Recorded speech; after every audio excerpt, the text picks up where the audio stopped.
پیارے دوستوں، میں ہوں حمزہ اقبال اور آپ تمام دیکھنے اور سننے والوں کو السلام علیکم۔ دوستوں، ہم میں سے اکثر لوگ صبح اٹھتے ہیں اور سب سے پہلا کام ہم اپنے موبائل فون پر واٹس ایپ پیغامات چیک کرتے ہیں۔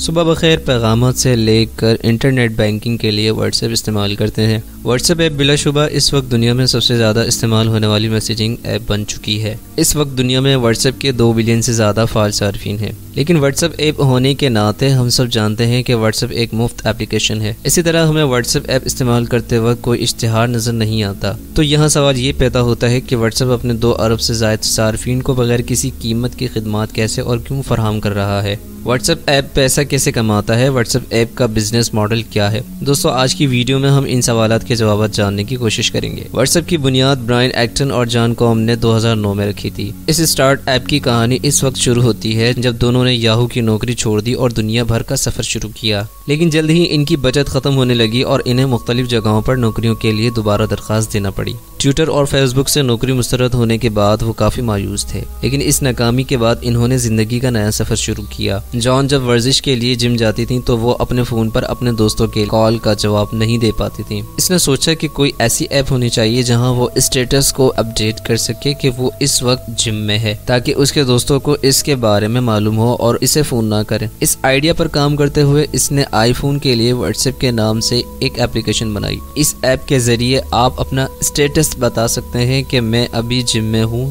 یا ابھی کھا رہا ہوں۔ دلچسپ بات یہ ہے کہ 2009 میں شروع ہونے والی واٹس ایپ ایپلیکیشن میں میسیجنگ سروس نہیں تھی۔ اس ایپ کے ذریعے آپ صرف اپنے اسٹیٹس کو اپڈیٹ کر سکتے ہیں، جسے دوسرے لوگ اپنی ایپ پر دیکھ سکتے ہیں۔ لیکن آئی فون کی طرف سے پیش نوٹیفیکیشن متعارف ہونے کے بعد اس ایپلیکیشن نے صارفین میں کافی مقبولیت حاصل کی۔ اب جب بھی آپ اس ایپ پر اپنا اسٹیٹس اپڈیٹ کریں تو یہ واٹس ایپ آپ کی فون بک میں موجود تمام رابطوں کو ایک اطلاع بھیجتا ہے۔ حالانکہ اس ایپلیکیشن کا مقصد پیغام رسانی کے لیے نہیں تھا، لیکن وقت کے ساتھ ساتھ لوگوں نے اسے کسی حد تک میسیجنگ ایپ کے طور پر استعمال کرنا شروع کر دیا۔ مثال کے طور پر آپ اپنا اسٹیٹس اپڈیٹ کرتے ہیں کہ میں جم جا رہا ہوں، جواب میں آپ کے ایک دوست نے اسٹیٹس اپڈیٹ کیا کہ میں بھی اسی جم میں جا رہا ہوں، اور اسی طرح آپ ان اسٹیٹس کی مدد سے ایک دوسرے سے رابطہ کر سکتے ہیں۔ پھر انہوں نے سوچا کہ کیوں نہ ہم اس ایپلیکیشن کو ایک میسیجنگ ایپ کے طور پر بھی ڈیزائن کریں۔ یہ وہ وقت تھا جب دنیا کے بیشتر ممالک میں موبائل کمپنیاں SMS بھیجنے کے لیے فی میسج چارج کرتی تھیں، جو زیادہ تر لوگوں کے لیے قابل برداشت نہیں تھا۔ BBM بلیک بیری میسنجر نامی صرف ایک مفت messaging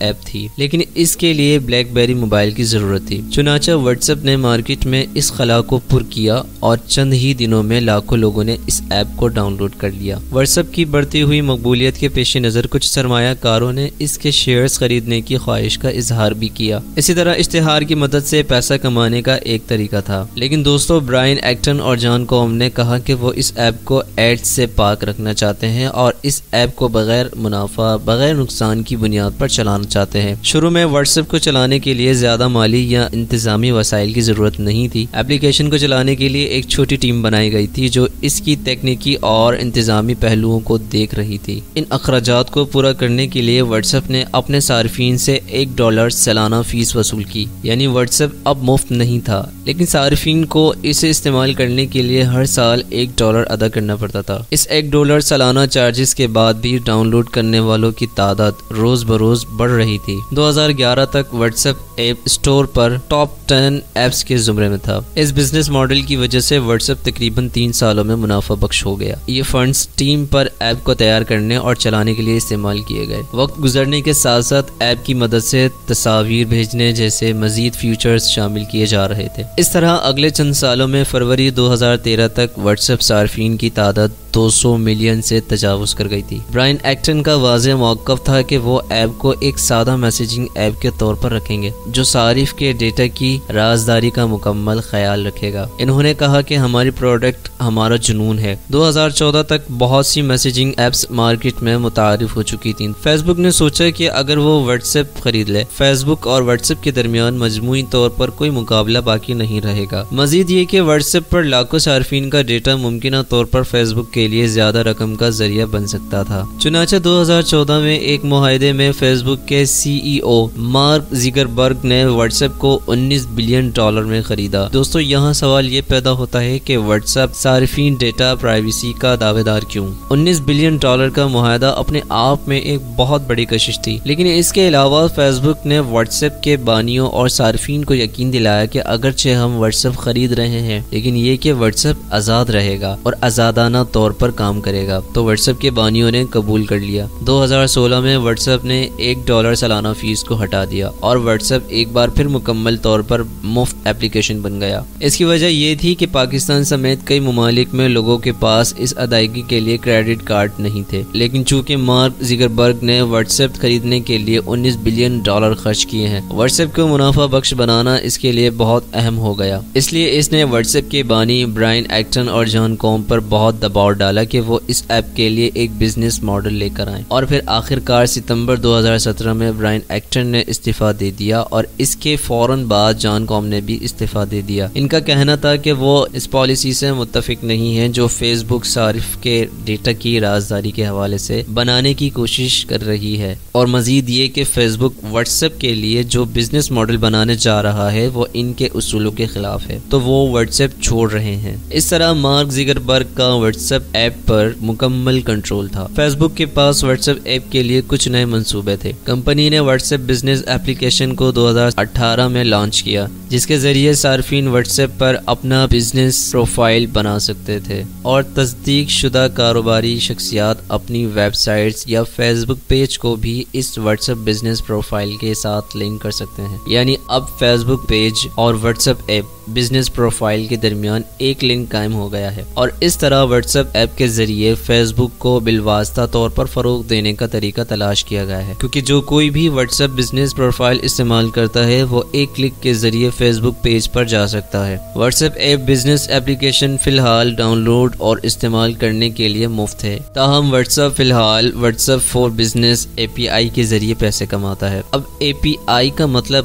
application programming internet face ہے۔ واٹس ایپ API کے ذریعے مختلف کاروبار کو واٹس ایپ کے ساتھ مربوط کیا جا سکتا ہے۔ اس طرح کاروباری افراد اپنے صارفین کو مختلف پیشکشوں کے بارے میں اطلاعات بھیج سکتے ہیں اور خود بخود ان کے سوالات کا جواب بھی دے سکتے ہیں۔ مزید یہ کہ پروگرام صارفین کو شپنگ کنفرمیشن، اپوائنٹمنٹس، ریمائنڈر بھیجنے یا ایونٹ کے ٹکٹ فروخت کرنے میں بھی مدد کر سکتا ہے۔ اب سوال یہ ہے کہ واٹس ایپ API کے ذریعے پیسے کیسے کماتا ہے؟ مونیٹائزیشن ماڈل یہ ہے کہ کاروباری صارفین سے پیغامات کے جواب دینے کے لیے ایک چھوٹی سی فیس لی جاتی ہے۔ یہ فیس مختلف ممالک کے لیے مختلف طریقے سے مقرر کی گئی ہے۔ بظاہر یہ کاروباری ماڈل اتنا کامیاب نہیں لگتا، اور یقیناً آپ سوچ رہے ہوں گے کہ کون سے کاروبار ہیں جو ان خدمات کو استعمال کریں گے۔ تو دوستو یہ خدمات وہ کمپنیاں استعمال کرتی ہیں جو لاکھوں صارفین جیسے کہ ٹریول ایجنٹس یا بینک وغیرہ سے ڈیل کرتی ہیں۔ واٹس ایپ API استعمال کرنے والی بڑی بین الاقوامی کمپنیوں میں سنگاپور ایئر لائنز،